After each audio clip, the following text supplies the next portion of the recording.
कोलकाता में डॉक्टर बिटिया से रेप और मर्डर मामले में बंगाल की मुख्यमंत्री ममता बनर्जी चौतरफा घिर चुकी हैं।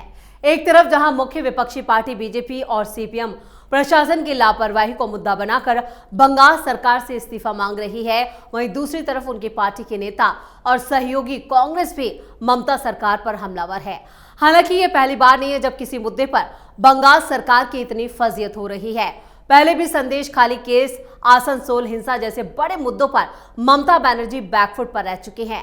अब ममता के लिए एक तरफ खाई तो दूसरी तरफ कुआं नजर आ रहा है। हर तरफ से ममता पूरी तरह से फंसी नजर आ रही हैं।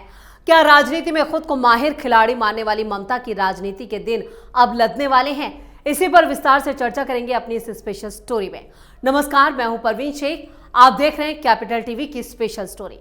जूनियर डॉक्टर्स की भूख हड़ताल जारी, फेमा ने दी सेवाएं बंद करने की चेतावनी, कई डॉक्टरों की हालत बिगड़ी, क्या ममता को देना पड़ेगा इस्तीफा? आरजीकर अस्पताल की दर्दनाक वारदात के बाद अपनी मांगों को लेकर पश्चिम बंगाल के जूनियर डॉक्टर्स की भूख हड़ताल जारी है। वहीं राज्य के विभिन्न इलाकों के लोग भूख हड़ताल कर रहे डॉक्टर्स के साथ एकजुटता दिखाने के लिए सांकेतिक उपवास कर रहे हैं। कोलकाता और राज्य के उत्तरी हिस्से के सिलीगुड़ी शहर में आमरण अनशन कर रहे जूनियर डॉक्टरों में से 3 की हालत बिगड़ने के बाद उन्हें अस्पताल में भर्ती किया गया है। लेकिन ममता बनर्जी को इन डॉक्टरों पर जरा भी तरस नहीं आ रहा। वहीं हड़ताली डॉक्टरों के साथ कुछ और संगठनों ने भी ममता के खिलाफ मोर्चा खोल दिया है। आंदोलनकारी जूनियर डॉक्टर्स फोरम के नेता ने कहा है, उनके यानी अनशन कर रहे डॉक्टर्स की हालत खराब होती जा रही है, लेकिन राज्य प्रशासन कोई कदम नहीं उठा रहा। इस बीच आरजीकर अस्पताल के पूर्व छात्रों का एक गुट भी भूख हड़ताल पर बैठे छात्रों के साथ एकजुटता दिखाने के लिए 12 घंटे का सांकेतिक उपवास कर रहा है। हालांकि उन्हें अदालत के आदेश के बाद अस्पताल में सुरक्षा ड्यूटी पर मौजूद सीआईएसएफ कर्मचारियों के प्रतिरोध का सामना करना पड़ा। पूर्व छात्रों, जिनमें ज्यादातर सीनियर नागरिक हैं, उन्होंने कहा है कि वो अपने सांकेतिक उपवास कार्यक्रम को आगे बढ़ाएंगे, चाहे कुछ भी हो जाए। मालदा और मुर्शिदाबाद जिले में भी कई लोग दिन में सांकेतिक उपवास कर रहे हैं, जो बता रहा है कि बंगाल में ममता की जमीन खिसक रही है। ममता के खिलाफ सत्ता विरोधी लहर और तेज हो चुकी है। आने वाले दिन ममता के लिए काफी चुनौतीपूर्ण होने वाले, हर गुजरते दिन के साथ ममता सरकार की मुश्किलें और ज्यादा बढ़ रही हैं। आंदोलन कर रहे डॉक्टर्स की ये है मांगे। आंदोलनकारी डॉक्टरों ने लोगों से रविवार को खाना ना पकाने का आग्रह किया, ताकि उनके मुद्दों को लेकर एकजुटता और समर्थन दिखाया जा सके। पिछले कुछ दिनों में जब दुर्गा पूजा उत्सव चल रहा था, तब बड़ी संख्या में आम लोग भूख हड़ताल स्थल पर पहुंचे। जूनियर डॉक्टर आरजीकर अस्पताल की पीड़िता के लिए इंसाफ और स्वास्थ्य सचिव को फौरन हटाने की मांग कर रहे हैं। उनकी दूसरी मांगों में राज्य के सभी अस्पतालों और मेडिकल कॉलेजों के लिए एक केंद्रीकृत रेफरल प्रणाली की स्थापना हो, एक बिस्तर रिक्त निगरानी प्रणाली की शुरुआत हो, कार्यस्थलों पर सीसीटीवी, ऑन कॉल रूम और वॉशरूम के लिए जरूरी प्रावधान के लिए टास्क फोर्स का गठन भी शामिल है।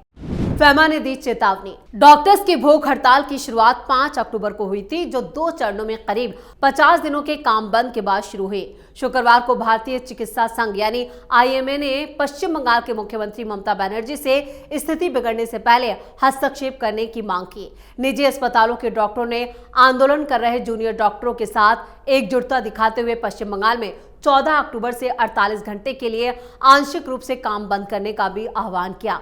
वहीं federation of all India medical association यानी फेमा ने भी चेतावनी दी है कि अगर प्रदर्शनकारी जूनियर डॉक्टरों को कोई नुकसान पहुंचाया जाता है तो वो देश भर में चिकित्सा सेवाओं को पूरी तरह से बंद कर देंगे। 75 डॉक्टर्स ने दी सामूहिक इस्तीफे। पश्चिम बंगाल के कल्याणकारी जेएनएम अस्पताल के 75 से ज्यादा सीनियर डॉक्टर्स ने भी आरजीकर अस्पताल मामले में पीड़िता को न्याय की मांग करते हुए सामूहिक इस्तीफे की धमकी दी। उन्होंने आमरण अनशन पर बैठे जूनियर डॉक्टरों के साथ एकजुटता दिखाई और दिल्ली एम्स के रेजिडेंट डॉक्टर्स ने पश्चिम बंगाल के मुख्यमंत्री ममता बनर्जी को खत लिखा है और इस खत में एम्स की रेजिडेंट डॉक्टर्स एसोसिएशन ने West Bengal junior doctor front के जूनियर डॉक्टरों की भूख हड़ताल पर चिंता जताते हुए कहा, उनकी मांगों पर फौरन विचार किया जाए। साथ ही 14 अक्टूबर को मांग पूरी नहीं होने पर एम्स आरडीए भी जूनियर डॉक्टरों के समर्थन में कदम उठा सकता है। एम्स आरडीए ने अपने पत्र में कहा है कि West Bengal junior doctor federation एक गंभीर मुद्दे को उन्होंने उठाया है जिस पर फौरन विचार किया जाए। उन्होंने West Bengal junior doctor front के साथ एकजुटता दिखाते हुए कहा, हम अपने उन सहयोगियों के साथ एकजुटता से खड़े हैं जो आपके राज्य में स्वास्थ्य पेशेवर के लिए न्याय और सुरक्षित वातावरण की मांग कर रहे हैं। आरडीए ने फौरन West Bengal junior doctor front की मांग पर विचार करने की भी मांग की है। साथ ही भूख हड़ताल पर बैठे कोलकाता के डॉक्टरों को कोई नुकसान नहीं पहुंचाने की मांग की गई है। आरडीए ने कहा है कि जूनियर डॉक्टरों की मांगे 14 अक्टूबर तक पूरी नहीं की गई, तो उन्होंने पत्र में यह भी कहा है कि 14 अक्टूबर तक मांग पूरी नहीं होने पर एम्स आरडीए भी जूनियर डॉक्टर के समर्थन में बड़ा कदम उठा सकता है। साथ ही यह भी कहा है कि सरकार वक्त पर इस मामले को लेकर कदम उठाएगी जिससे इस कदम को रोका जा सके।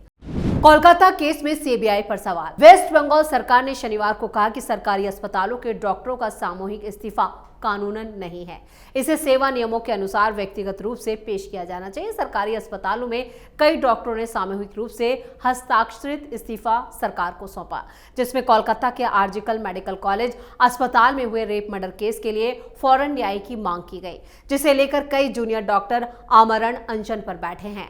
पश्चिम बंगाल की मुख्यमंत्री ममता बनर्जी के मुख्य सलाहकार अल्पन बंदोपाध्याय ने कहा है, जब तक कोई कर्मचारी सेवा नियमों के मुताबिक नियोक्ता को व्यक्तिगत रूप से अपना इस्तीफा नहीं भेजता, तब तक ये इस्तीफा पत्र नहीं है। उन्होंने स्पष्ट किया कि डॉक्टरों के भेजे गए पत्र पर सामूहिक हस्ताक्षर थे, जिनमें विशिष्ट मुद्दों को संबोधित नहीं किया गया था, जिसमें आर्जिकल मेडिकल कॉलेज सहित कई अस्पतालों के डॉक्टरों ने इस्तीफा दिया है। सरकार ने दावा किया कि सरकारी अस्पतालों में स्वास्थ्य सेवाएं बाधित नहीं हुई हैं, क्योंकि सीनियर डॉक्टर सामान्य रूप से काम कर रहे हैं। जूनियर डॉक्टरों ने 4 अक्टूबर को सरकारी मेडिकल कॉलेजों और अस्पताल में अपना पूरी तरह से काम बंद कर दिया था। सरकार ने कहा कि सामूहिक इस्तीफे को सीनियर डॉक्टरों ने अपने जूनियर डॉक्टरों के सामने एकजुटता के प्रतीकात्मक संकेत के रूप में देखा जा रहा है, जिसे लेकर भ्रम की स्थिति नहीं होनी चाहिए। प्रदर्शनकारियों ने सीबीआई दफ्तर तक निकाला विरोध मार्च। डॉक्टर, वकील सहित सैकड़ों प्रदर्शनकारियों ने शनिवार को सॉल्ट लेक के सीजीओ कॉम्प्लेक्स में सीबीआई कार्यालय तक मार्च निकाला और इस जघन्य कांड की निष्पक्ष और फौरन यानी कि तेजी से न्याय की मांग की।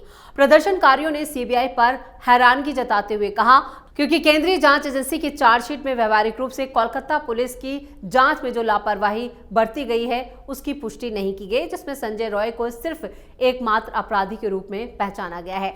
प्रदर्शनकारियों का मानना है कि हमें हैरानगी है कि सीबीआई अपनी चार्जशीट में कोलकाता पुलिस की जांच का समर्थन कैसे कर सकती है। हमारे विचार से इसमें पारदर्शिता का अभाव है और इस क्रूरता के पीछे जो अन्य लोग हैं उनका पर्दाफाश किया जाना चाहिए।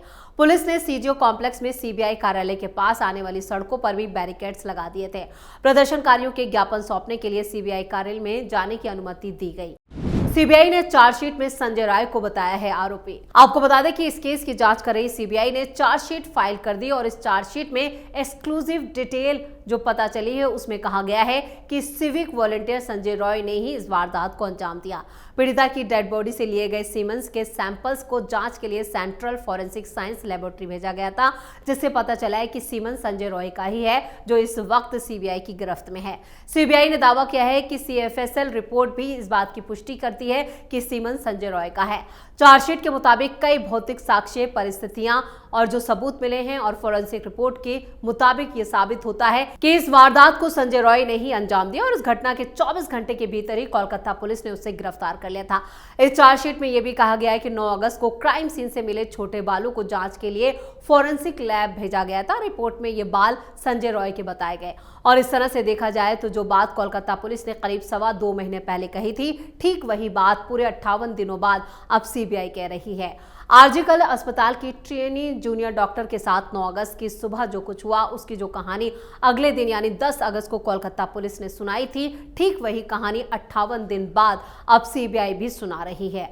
करीब 100 गवाहों, 12 पॉलीग्राफ टेस्ट, सीसीटीवी कैमरे, फॉरेंसिक रिपोर्ट, मोबाइल की कॉल डिटेल और लोकेशंस, ईयरफोन, आरोपी के बयान के बाद ये चार्जशीट फाइल की गई है और जिस चार्जशीट में सिर्फ यही निकला है जो कोलकाता पुलिस ने कहानी बयां की थी, इसको लेकर भी वहां पर कहें कि एक तरह से रोष, आक्रोश देखा जा रहा है। ना सिर्फ डॉक्टर नाराज हैं बल्कि कोलकाता में लोग भी काफी नाराज हैं। बंगाल में जो सत्ता विरोधी लहर देखी जा रही है वो ममता के लिए घातक साबित हो सकती है और उस पर ममता बनर्जी की चुप्पी कई सवाल खड़े करती है।